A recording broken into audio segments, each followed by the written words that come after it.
Madame, Monsieur, bonsoir, bienvenue sur la MBC. Voici les titres de ce 13 janvier 2025.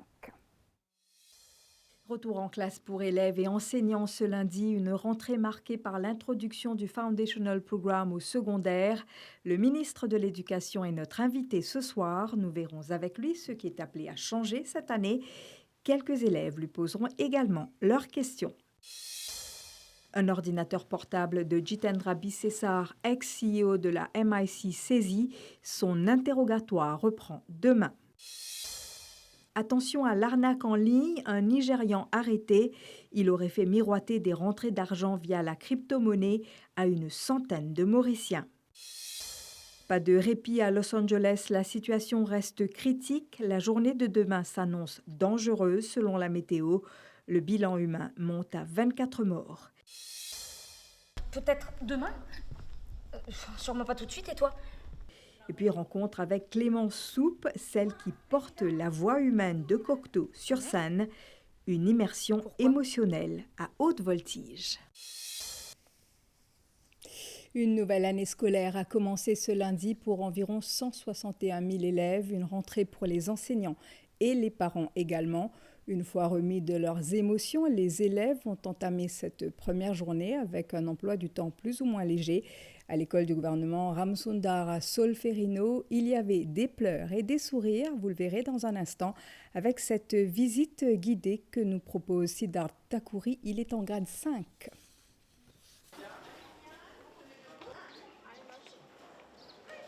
Bonjour, je suis Siddharth, je vais vous présenter mon école. Alors venez. Maintenant, tu vas nous présenter quelle La classe? grade 1. Ok, tu nous emmènes? Oui. Allez. Oui. Bonjour. Bonjour. Bonjour Siddharth. Bonjour. Tu aimes les dinosaures? Ça, on appelle T-Rex. Tyrannosaurus Rex. Quel est ton nom?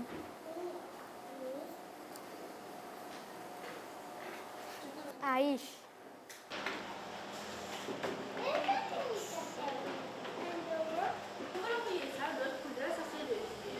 Où tu nous emmènes maintenant? Chez les catégories? Ok, ils font quoi les catéchètes? Nettoie la cour, les classes et la plaine. Bonjour. On fait un reportage sur notre école. Maintenant, montré jeune grade 1, là, nous passeport côté la marelle, nous trouvons des enfants grade 3 qui peuvent sortir depuis HEP. HEP, ça veut dire quelque chose? H, c'est health, Non, E, c'est non. éducation. Non. Non, je sais pas, ça veut dire C'est quoi? pas Ok, trop. on va demander tout à l'heure à quelqu'un, à un prof. Ici, c'est quoi, cette grande plaine? Ici, c'est la plaine où on joue et on fait des activités ici. Tu connais cet arbre? Non. Ça s'appelle un rubber plant.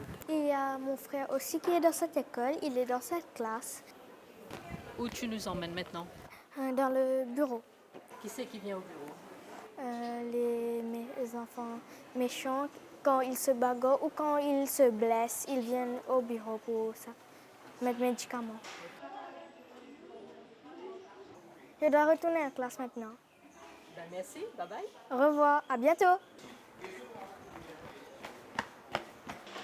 Alors, tu as terminé avec la date, tu as déjà écrit. La rentrée au secondaire marquée, elle, par l'introduction du Foundational Programme. Il vient remplacer l'Extended Programme. Ce nouveau cursus pensé et dessiné par ceux qui sont directement impliqués vise à favoriser un développement global des élèves qui ont connu des difficultés en primaire. Chobnez Ozir. Ces élèves de grade 7 plongent dans un tout nouveau monde. Après avoir quitté le primaire avec certaines difficultés, ils sont désormais prêts à relever de nouveaux défis. Il est écrit là? Foundational Program in Literacy and Skills. Cette enseignante ne connaît pas encore les qualités et les faiblesses de ses élèves, mais elle propose des pistes pour les aider à les surmonter. Cette année-ci, nous recevons des élèves de grade 7 qui sont slow learners, mais nous pas connus et ainsi pas connus nous. Donc, nous travaillons ensemble pour nous guider comment nous aider ces enfants-là pour se peine à arrêter là. Cette année, le programme secondaire introduit le Foundational Programme qui remplace l'Extended Programme. Les élèves des grades 8 et 9 accueillent ce changement avec enthousiasme. L'année dernière, c'était difficile. Cette année-là, monsieur explique comment faire, mon tour facile. Depuis grand matin, monsieur va expliquer que l'année-là est plus bien différent. J'espère que l'année est plus facile. Pour mieux accompagner les élèves, les enseignants de ce programme suggèrent des approches en classe visant à instaurer un climat de confiance. Comparé avec l'année dernière, nos systèmes et nos bons enfants, ils ont beaucoup de difficultés parce qu'il y a beaucoup de literacy et numeracy qui sont au niveau qui bien fort. Et là, nous pouvons amener plus bas, un niveau plus bas que les enfants et pour plus capables d'adapter. Les enseignants sont prêts à démarrer ce programme de 3 ans. Mais la question demeure, contribuera-t-il au développement de l'enfant en mettant l'accent sur la musique, le sport et les arts? Nous pouvons développer des compétences des enfants pour qu'ils demain, quand ils ressortent après 3 ans, il y a un passage plus smooth, ils rendent des MITD, ils continuent ce cours, et ils viennent fonctionner, ça veut dire qu'ils acquérir des compétences à l'école qui reconnaissent. Pour que les élèves cherchent à progresser, la motivation est essentielle. Et ce sont les enseignants qui joueront un rôle clé pour y parvenir. Et nous accueillons sur le plateau ce soir le ministre de l'Éducation, Mainganga Passad. Bonsoir, merci d'avoir accepté notre invitation. Bonsoir Valérie, bonsoir à tous les auditeurs. Alors c'était donc la rentrée pour les élèves, pour les enseignants, c'était aussi la rentrée pour vous, nouveau ministre de l'Éducation, ancien enseignant, ancien recteur. Comment vous l'avez vécu cette première journée? Ça a été vraiment un challenge. Il fallait s'assurer que la rentrée se fasse dans les meilleures des conditions. Et à la fin de la journée, je peux vous dire que je suis plus ou moins satisfait de cette grande rentrée. Et ça, je le dis parce que les parents, les élèves, les enseignants, d'après le feedback que j'ai eu, je ressens qu'ils sont satisfaits. La rentrée 2025, elle est marquée par l'introduction du Foundational Programme. Au-delà du fait que ce programme ne sera pas sanctionné par des examens, qu'est-ce que vous souhaitez voir pour ce programme? D'abord pour les enfants et peut-être pour le système éducatif également? Pour ces enfants en particulier, les enfants qui ne réussissent pas le PESAC, il fallait s'assurer qu'il y ait un programme adapté à leurs besoins, un programme qui ne les emmène pas vers l'échec scolaire, qui vient rehausser leur self-esteem. Et je crois que ce programme est adapté pour le besoin spécifique de ces enfants-là. Voilà pourquoi moi je suis confiant que ce programme-là va répondre aux besoins, aux attentes de ces enfants. Nous savons que pour la 2e année et la 3e année, les enfants seront appelés à être au MITD ou même en milieu professionnel. Est-ce que vous avez déjà sondé un peu le MITD ou même les futurs employés? Le MITD, Le MITD est partie prenante dans ce projet-là. Ils ont conçu ce projet-là. Ils s'attendaient qu'il y ait un programme similaire. Et définitivement, dans les semaines à venir, on va voir comment le secteur privé, là où les enfants ont peu le placement pour 2e et 3e année, s'ils peuvent nous aider. Et comme ça, les enfants auront cette opportunité de voir de visu comment ça se passe sur le lieu de travail. Avant de parler des autres changements qui sont appelés à entrer dans notre nouveau système éducatif, nous allons parler de la rentrée à Agalega, un peu chamboulée. Là-bas, il y a eu la rentrée dans l'île du Sud, pas pour l'île du Nord, par manque d'enseignants, problème d'infrastructure également. Après Chido, pas de rentrée également pour le secondaire. Est-ce qu'à ce soir, vous savez quand est-ce que ça va se faire? Ça va se faire très prochainement. Je voudrais rassurer les enfants, les parents d'Agalega que ça va se faire très prochainement. Et les officiers du ministère de l'Éducation sont en train de pencher là-dessus. Et très prochainement, on aura la rentrée pour ces enfants qui n'ont pas pu le faire aujourd'hui. Alors, je me fais aujourd'hui la porte-parole un peu des parents. Il y a plusieurs questions qui ont été soulevées, et notamment la question du NCE. C'est un programme qui va rester ou qui est appelé à disparaître? Et très prochainement peut-être, mais pas immédiatement, parce que les enfants qui rentrent au grade 7 cette année-ci, ils vont Ils devront prendre la NCE. Et qu'est-ce qu'on va faire avec la NCE? C'est durant les assises qu'on a prévues pour les mois d'avril. On va se pencher là-dessus et les stakeholders vont contribuer, vont discuter là-dessus et on va voir qu'est-ce qu'il faut faire avec la NCE. Alors, NCE, c'est aussi les académies. Quand on parle d'académie, on parle de mixité et on a entendu plusieurs voix dessus. Quelle est votre position, vous, par rapport à cela? Et définitivement, lorsqu'on va revoir la NCE, définitivement, académie, mix ou pas, on va discuter durant les assises. Mais moi, je suis partant pour un système mix dès le départ de la grade 7 jusqu'à grade 13, mais pas mi-chemin comme c'est le cas ici. Et moi, comme le système MGI, par exemple, là, les enfants sont... Dès la rentrée au secondaire. Exactement. C'était pour continuer comme le primaire. Exactement. Il faut voir qu'est-ce qui a marché, qu'est-ce qui n'a pas marché avec les académies mixtes. J'ai une autre question des parents, c'est la question du créole. Est-ce que là, actuellement, vous avez déjà une idée, vous avez déjà pensé à ce que le créole peut éventuellement être dans le programme pour la grade 12? Pour la grade 12, subsidiaire, c'est-à-dire je vais avoir un comité technique avec les gens qui sont concernés par ce projet-là, très prochainement dans les jours à venir. Si c'est possible, si on a toutes les données sont là, toutes les ressources sont là, pourquoi pas? Mais avant de vous répondre ça, il faut que j'ai ce comité technique avec les gens concernés par ce programme-là. Et à partir de là, moi, je suis partant pour ce projet. Alors, autant de matière pour les assises d'avril? Bien sûr. C'était les questions des parents. Nous avons également les questions des élèves. Je vous propose de les écouter. Bien sûr. Je suis dans la grade 7. L'année dernière, j'ai fait PESAC. C'était pas facile du tout. Est-ce que ce programme sera meilleur cette année-ci? Moi, on a de NCE à l'année là. J'ai envie de connaître NCE pour continuer. Bon, ça, monsieur le ministre, mon sujet préféré, c'est maths avec français. Et je peux demander comme je quitte l'école, on a encore job prospect pour ramasser là pour moi. Moi, j'ai envie de connaître l'université beaucoup gratuite pour aller à l'université, moi. Je suis forme 5 à 6 là. Moi, je suis élève GSS Moka. Je vais faire forme 3 et après, j'ai envie de faire une langue.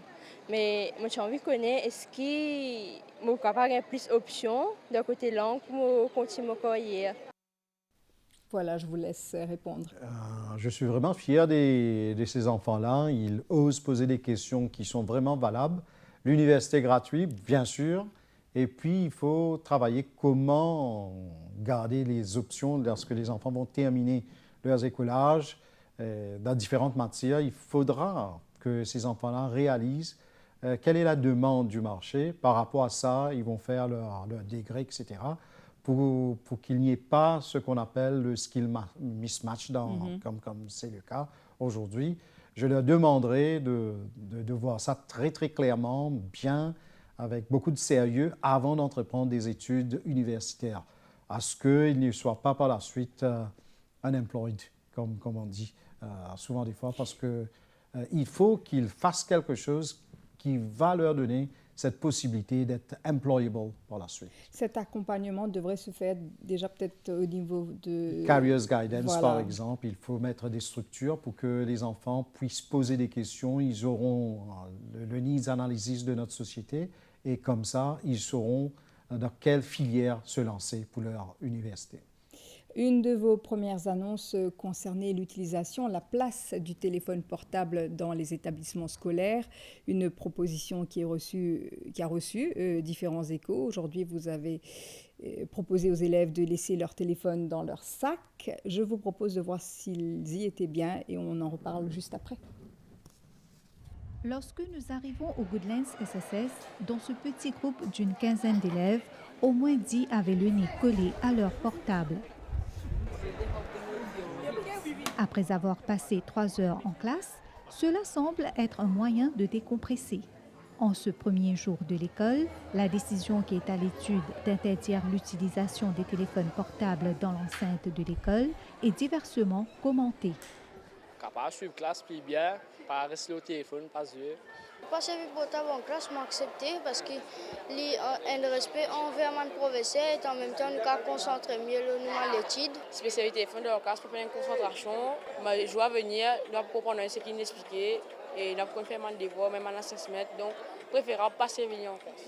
Le bon, c'est que le ministère indien, nous pouvons faire comme indien, nous avons un portable, seulement nous pouvons ramasser. Les enfants, parfois, ils ont besoin pour faire des recherches sur Google et tout. Il y a des enfants tricher tout ça là. Les bons pas mener. Mais si on pas mener à cette terre. L'interdiction éventuelle du téléphone portable dans les écoles représenterait une réponse aux préoccupations liées à la concentration, aux relations sociales et au harcèlement scolaire. Le ministre a fait une bonne décision à cause de ça. Les élèves sont plus concentrés dans la classe, après les élèves-là, pas pour une des autres, ça va bullying et surtout, les élèves pas pour chef et tout, surtout dans la classe. Alors, comment réconcilier discipline, utilisation du téléphone en classe pour les devoirs, tout ça? Il faut responsabiliser les enfants. C'est ça l'idée, que les enfants comprennent les risques que ça encourt d'avoir des portables avec eux et en même temps comprendre la nature de la distraction qu'il y a avec les téléphones portables. Mais je ne voudrais pas venir avec des hard and fast rules comme si pour imposer une règle, que ça vienne naturellement de la part des enfants. Et je suis impressionné par le response que j'ai entendu là. Les enfants savent quels sont les problèmes et j'espère, avec leur soutien, dans les jours à venir, dans les semaines à venir, trouver une solution où on ne va pas trop agacer les enfants aussi. Et définitivement, je vais être à la rencontre des Student Council, des PTA, et pour voir comment implémenter cette mesure-là sans vraiment bouleverser les enfants. Je ne voudrais pas bouleverser les enfants. Maïnganga Passade, merci d'avoir répondu à nos questions. C'est à moi de vous remercier. Bonne soirée à vous. Merci. La rentrée scolaire, vous l'avez également vécue sur les routes, des artères bouchonnées le matin et l'après-midi. Ce ralentissement général est pratiquement inévitable, particulièrement entre 7h30 et 9h30. Pour l'éviter, il faut sortir plus tôt. Adrien Valère. C'est un peu avant 8 heures que le nombre de véhicules commence à augmenter, marquant le début d'une matinée chargée pour la Traffic Branch de la police. Certains automobilistes se retrouvent immobilisés dans les bouchons. Comme dans la normalité, ici c'est toujours bloqué avec Queen Elizabeth et Ben SSS qui se trouvent dans le parage, là, Lorette, toujours bloqué. Du côté de la gare de Rosille, les bus attendent l'arrivée des enfants, espérant éviter le trafic de la rentrée. La route est un peu libre là pour aujourd'hui. Nous étions qui dans le ciment aujourd'hui à cause ça court l'école et reste bloqué. Certains parents quittent leurs enfants avant d'aller travailler. La route est bloquée parce qu'il y a plusieurs écoles qui nous ouvrent, mais bon, on fait avec. D'autres automobilistes se retrouvent malgré eux ralentis. Nous sommes à Albion là, et nous sommes à Albion pour venir la croisée de rivière. Oui, bloqué. Parce qu'il y en a beaucoup de transport, ça là. Oui, c'est à tous les côtés. Ça me ramasse beaucoup de problèmes de la route. Nous, ben, travail, ça ne fait rien un petit peu, ça là. Aujourd'hui, la rentrée, moi, pensais peut-être, mais la salle est là, il finit, il fait la rentrée, mais il est encore bloqué pareil. Ceux qui souhaitent éviter ces bouchons et arriver à l'heure devront envisager de prendre la route plus tôt. À Rosille, Nathan s'est lui réveillé très tôt pour prendre son van scolaire. Direction son école à Moka, il a ainsi évité les embouteillages de 7h30 pour arriver à l'heure.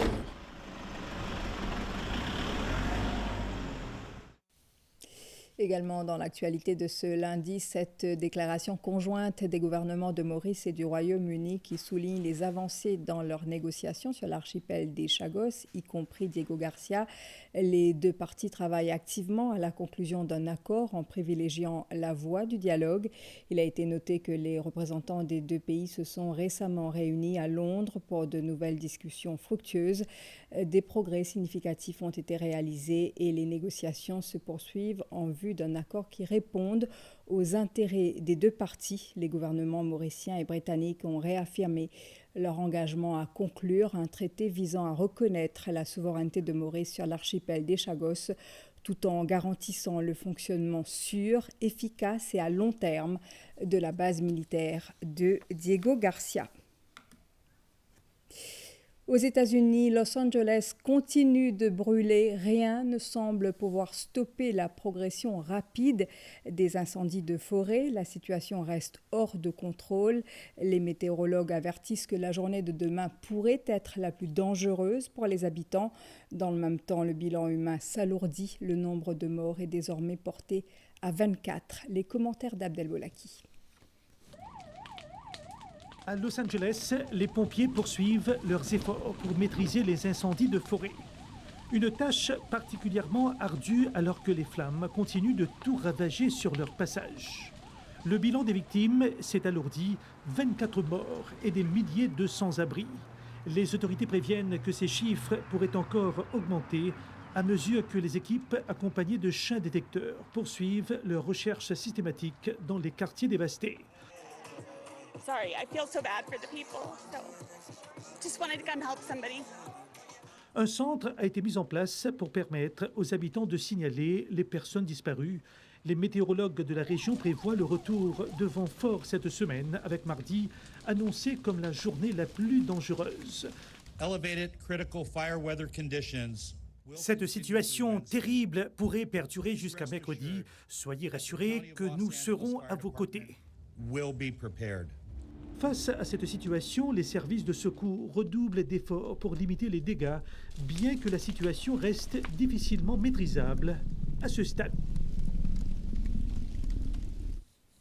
Dans la région rétrogradée en forte tempête tropicale, Dikeledi s'éloigne de la région mais se rapproche des côtes mozambicaines. Selon les prévisions météo, elle pourrait repasser au stade de cyclone tropical et même de cyclone tropical intense. La région des Mascareignes ne devrait pas être affectée. L'année judiciaire commence officiellement ce lundi, une année qui s'annonce chargée avec plusieurs procès et jugements attendus devant les différentes instances. Ce matin, 2 pétitions électorales ont été entendues en Cour suprême devant les juges Véronique Kwok Yin Seong Yan et Azam Nirwa. L'une d'elles contestant l'élection des 3 élus au numéro 11 a été rayée. Le pétitionnaire et ses hommes de loi n'étant pas présents en cours, l'autre contestant l'élection des élus au numéro 15 a été renvoyé au 20 janvier. Jitendra Bisesar, l'ex-CEO de la Mauritius Investment Company Limited, a de nouveau été interrogé ce lundi par l'Anti-Money Laundering Unit du Central CID. Il a également participé à une perquisition à son domicile à Saint-Paul où un ordinateur portable a été saisi. Le compte-rendu de Megan Punapanaken. En ce début de semaine, l'ex-CEO de la Mauritius Investment Company Limited, Jitendra Bisesar, est retourné dans les locaux de l'Anti-Money Laundering Unit du CCID pour son interrogatoire under warning. Les enquêteurs s'intéressent notamment au décaissement de 48 millions de roupies pour le compte de Menlo Park Limited. Peu avant la mi-journée, Jitendra Bisesar a accompagné les officiers du CCID pour une perquisition à son domicile à Saint-Paul avant de retourner à la Sterling House en début d'après-midi pour la suite de son interrogatoire. Selon nos informations, les enquêteurs veulent savoir pourquoi la MIC avait rejeté la demande initiale de cette compagnie, mais approuvé la deuxième requête pour une aide financière.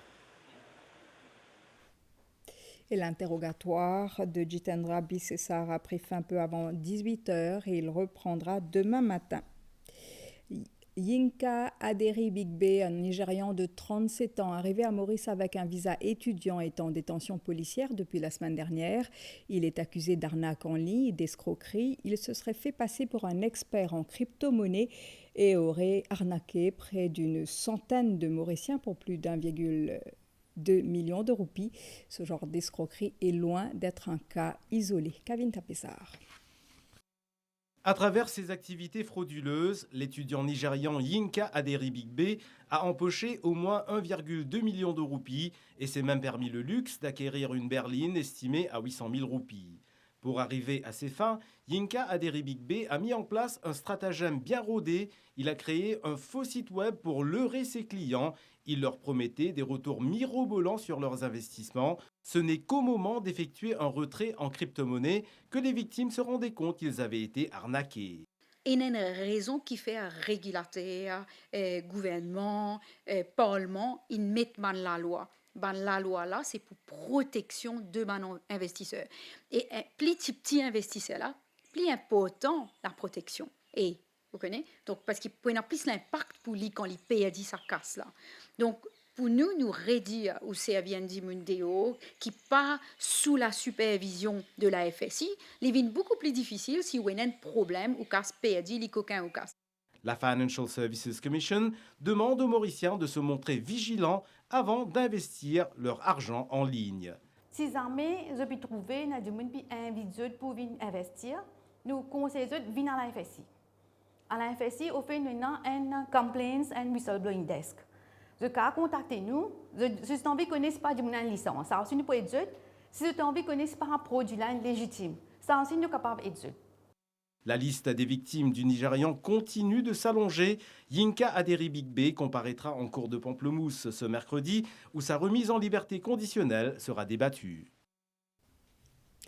Dans le carnet culturel, la voix humaine de Jean Cocteau sur la scène du Codan Art Center ce jeudi 16 janvier. Cette conversation entre une femme et son amant est portée par Clémence Soupe. La mise en scène est signée Vinaya Sankar, rencontre signée Annabelle Volbert. Demain? Je ne savais pas que c'était si rapide. L'idée de reproduire sur les planches mauriciennes la pièce du dramaturge et cinéaste français Jean Cocteau a germé lors d'une rencontre entre deux femmes à Paris. Clémence Soupe et Vinaya Sankar, deux comédiennes mauriciennes, se retrouvent donc 3 ans plus tard à Maurice pour réaliser ce projet de taille. La pièce intitulée « La voix humaine », écrite dans les années 30. La pièce est l'histoire d'une femme, c'est une rupture, qui attend le dernier appel de l'amour de sa vie, qui va en épouser une autre. Donc voilà, c'est l'histoire, c'est des thèmes universels comme l'amour, l'abandon, la solitude, voilà, du Cocteau à l'état pur. À la recoute, c'est très simple. Demain matin, le sac sera chez le concierge. Joseph n'aura qu'à passer le prendre. Clémence Soupe, la comédienne. Donc on se voit, pareil, j'étais un aller-retour à Paris. Elle me raconte qu'elle est tombée justement sur le livre audio de Simone Signoret, de Jean Cocteau. Lauriette, tu viens directement là, tu commences à arracher 3 lettres, pas toutes, 2, 3. Mais la façon dont elle m'en parle et qu'elle me fait vivre, je vois qu'elle apporte en elle cette pièce et je lui dis, mais il faut que tu la fasses, tu n'as pas le choix. Et je lui dis, si tu peux, attends-moi, quand je reviens à Maurice, on la fait ensemble. Pour Clémence Soupe, c'est un honneur d'interpréter l'unique rôle de cette pièce, d'autant plus que certains grands noms du théâtre et du cinéma français l'ont interprété avant elle. Le défi est de taille, car elle devra tenir un monologue d'1 heure avec pour seul partenaire un téléphone rouge.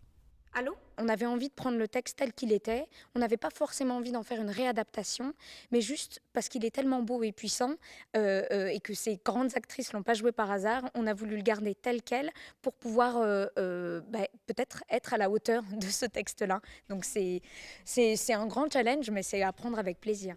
J'étais dans le milieu depuis 2018, j'ai vu un avant et après Covid et je sens que la sortie du confinement a donné une envie aux artistes et même aux spectateurs d'exploser et de voir un peu plus de culture locale et même étrangère sur place. Donc on a cette envie et donc on a cette envie de co-créer ensemble et puis ça donne des projets comme celui-ci par exemple aujourd'hui. Ça vous pouvez couper parce que...